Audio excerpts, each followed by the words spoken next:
Boxing Voice. BoxingVoice.com. We are here with Raul Marquez. Raul, tell us about the fights last night. What'd you think of them? Well, I was watching. I didn't stay for the main event, but I heard the heavyweight. Luis Ortiz and Coyote. Yeah, Coyote got knocked out, huh? So it was surprising. The main reason I came to see Errol Spence, Julian Williams, and Charlo brother from Houston. I think I really like Errol Spence. I like what I see. I covered a fight at Noe Bolaños. He took that kid Erickson Lubin the distance. That's the kid that Mike Tyson signed up, and they think big of him. He's learning. He's a good fighter. He was a good amateur. But I think Errol Spence is the real thing, man. I really like what I saw in him. Julian Williams looked good. A little bit off distance. I think he would have closed the distance a little bit more. He was a little bit not in range, and maybe threw a little bit more punches. He would have stopped the guy.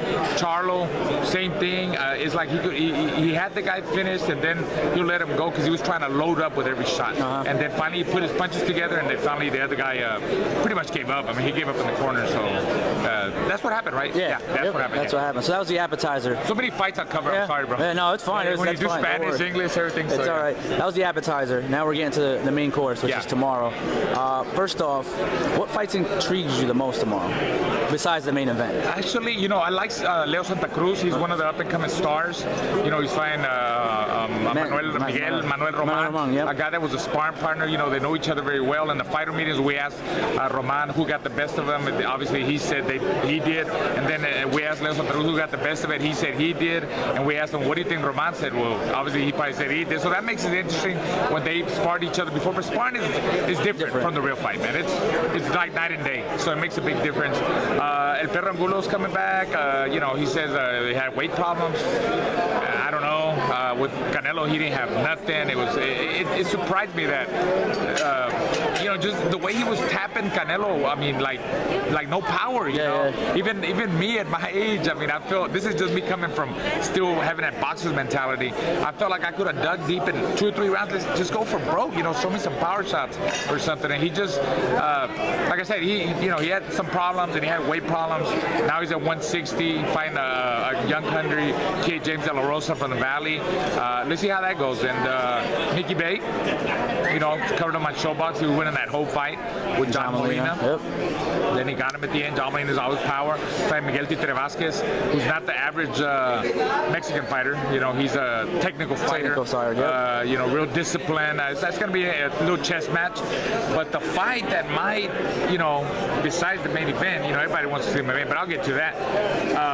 John Molina against Humberto Soto. That might be that, good exchange. Soto is past his prime, but let's see what he's got. And John Molina always in friendly type of fight, a good fight. And then, of course, the main event. I mean, the reason Maidana is here is because he's the guy that's been able to hit Mayweather most. He deserves a rematch. He's, even though he's Argentinian, but he fights like a Mexican. The Argentinians might not like that. I'm not comparing. I'm just saying he fights like a Mexican dude. I mean, he comes to fight. He's aggressive. He's got power. He's got balls. I mean, come on, that's what people want to see. It sells, and probably gonna should pressure Floyd a lot. Probably got less, not respect like him like he did in the first fight. But it's easily said. Got to pressure Floyd for 12 rounds, not 3 rounds or not 6 rounds. Stay on him, have the right distance to connect your power shots. Hit like an octopus. He's got to have like 8 hands by down. Hit him from different angles. Hit him anywhere. Hit him on the shoulders. Hit him on the elbows. Hit him on the waist. Hit him even down here on the leg when the referee's not. Somewhat kind of get dirty in the kind of way. I mean, boxing. Who says boxing has to be legal? I mean, every sport they do dirty tactics. I mean, if the referee doesn't see you, that's just part of the sport. And like I said, it's easily said than done. And you're talking about Floyd Mayweather, the best pound-for-pound fighter in the world. It's hard to do that. I think Floyd's gonna, Floyd. He's the first fight he was stayed a lot in the pocket with Maidana. I think in this fight he's gonna go back to what he does best, counter punch. Just give him a boxing school beat. He's a technician, I mean, that's his. Floyd is Floyd. So what's the prediction for tomorrow? Floyd decision. Just give him a boxing lesson. That's what I think. But Maidana's gonna make him interesting because the way he attacks.